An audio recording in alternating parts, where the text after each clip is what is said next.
सुप्रभात छात्रों, इस वीडियो में हम मैथिली शरण गुप्त हिंदी काव्य के श्रेष्ठ कवि मैथिली शरण गुप्त के जीवन परिचय और साहित्यिक परिचय को पढ़ेंगे। मैथिली शरण गुप्त का जीवन परिचय सबसे पहले आप यूपी बोर्ड की कक्षाओं के लिए 9, 10, 11, 12 जिस क्लास में भी है, जीवन परिचय सबसे पहले हेडिंग डालेंगे आप जीवन परिचय। देखें, राष्ट्र कवि मैथिली शरण गुप्त का जन्म झांसी जिले के चिरगांव नामक स्थान पर 1886 ईस्वी में हुआ था। इनके पिता का नाम सेठ रामचरण गुप्त और माता का नाम काशीबाई था। इनकी प्राथमिक शिक्षा चिरगांव और माध्यमिक शिक्षा झांसी में हुई। आचार्य महावीर प्रसाद द्विवेदी जी को ये अपना गुरु मानते थे।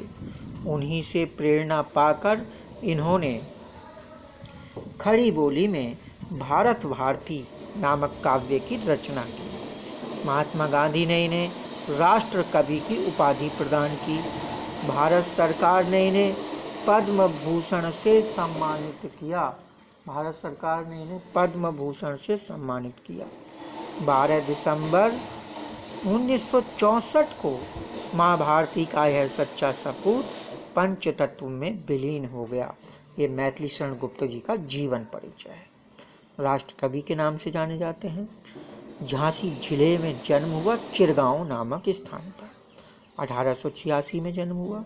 पिता का नाम सेठ रामचरण गुप्त और माता का नाम काशीबाई। प्राथमिक शिक्षा चिरगांव में, माध्यमिक शिक्षा झांसी में। महावीर प्रसाद द्विवेदी गुरु माने जा सकते हैं और ये मानते थे अपना गुरु उन्हें। उन्हीं के ही कहने पर, उन्हीं के ही प्रेरणा देने पर इन्होंने भारत भारती नाम की काव्य की रचना की थी। जो महात्मा गांधी हैं, महात्मा गांधी ने इन्हें राष्ट्र कवि के नाम से कहना शुरू किया। राष्ट्र कवि को जो सबसे पहले इन्हें कहा मैथिली शरण गुप्त को, वो महात्मा गांधी ने कहा।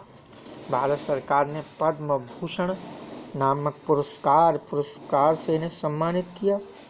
12 दिसंबर 1964 को इनकी मृत्यु हुई। ये इनका जीवन परिचय है। दूसरा हेडिंग है साहित्यिक परिचय। इनका साहित्यिक परिचय मैथिली शरण गुप्त जी का। गुप्त जी ने खड़ी बोली के स्वरूप के निर्धारण एवं विकास में अपना महत्वपूर्ण योगदान दिया है। खड़ी बोली के विकास में इनका सहयोग रहा है। खड़ी बोली में इनकी रचनाएं हैं। इनकी कविताओं का मुख्य स्वर राष्ट्र प्रेम है। राष्ट्र प्रेम मतलब इनकी रचनाएं राष्ट्र प्रेम के ओतप्रोत हैं। राष्ट्र प्रेम से युक्त इनकी रचनाएं हैं। इनकी रचनाओं में राष्ट्र प्रेम का भाव अधिक मिलता है। गुप्त जी भारतीय संस्कृति के प्रतिनिधि कवि हैं, यानी इनकी रचनाओं में भारतीय संस्कृति की झलक देखने को मिलती है। इन्होंने भारत के गौरवशाली अतीत का सुंदर वर्णन किया है। इन्होंने भारत के गौरवशाली अतीत का सुंदर वर्णन किया है। ऐसे समय में लोगों में राष्ट्र चेतना का स्वर फूंका जब हमारा देश स्वतंत्रता की जंजीरों से जकड़ा हुआ था। मतलब इन्होंने जब ये रचनाएं की, इन्होंने वह समय स्वतंत्रता आंदोलनों का समय था और उस स्वतंत्रता आंदोलन में अपनी रचनाओं के द्वारा इन्होंने बहुत सहयोग किया। लोगों में राष्ट्र प्रेम की भावना जगाई और देश के लिए बलिदान होने की या देश के लिए कुछ कर गुजरने का लोगों में इन्होंने उत्साह पैदा किया अपनी रचनाओं के द्वारा। इनकी कृतियाँ, इन्होंने कौन कौन सी रचनाएं लिखी हैं? साकेत, यशोधरा, द्वापर, नहुस, भारत भारती, किसान आदि इनकी रचनाएं हैं। साकेत, यशोधरा, द्वापर, नहुस, भारत भारती, किसान इनकी रचनाएं हैं। भाषा शैली खड़ी बोली। इन्होंने खड़ी बोली में अपनी रचनाएं की हैं। मैथिली शरण गुप्त की क्या भाषा है?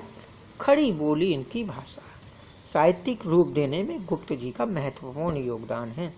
प्रबंध शैली के साथ साथ मुक्तक शैली और गीति शैली में भी अनेक सफल रचनाएं की हैं। प्रबंध शैली में भी इन्होंने मैथिली शरण गुप्त जी ने अपनी रचनाएं लिखी हैं, मुक्तक शैली में भी अपनी रचनाएं लिखी हैं और गीति शैली में भी मैथिली शरण गुप्त जी की रचनाएं मिलती हैं। आगे है हिंदी साहित्य में स्थान। मैथिली शरण गुप्त जी की राष्ट्रीयता की भावना से युक्त रचनाओं के कारण हिंदी साहित्य में इनका विशेष स्थान है। इन्हें युग प्रतिनिधि कवि के रूप में भी स्वीकार किया गया है। ये इनका हिंदी साहित्य में स्थान है। इस तरह आप मैथिली शरण गुप्त का जीवन परिचय या साहित्यिक परिचय लिखेंगे।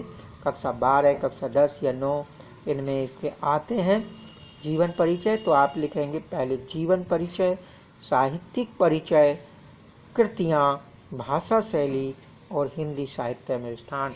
इस तरह जैसे हमने आपको बताया है, पूरी तरह से अगर आप इसे पूर्ण रूप से लिखेंगे तो आपको अधिकतम अंकों की प्राप्ति होगी और ये निश्चित रूप से आपके अंक उसमें प्रश्न में नहीं कटेंगे, कोई नहीं काट पाएगा आपके अंक अगर आप इस तरह से आप इन रचनाओं, इन जीवन परिचय को, साहित्यिक परिचय को आप लिखते हैं। धन्यवाद।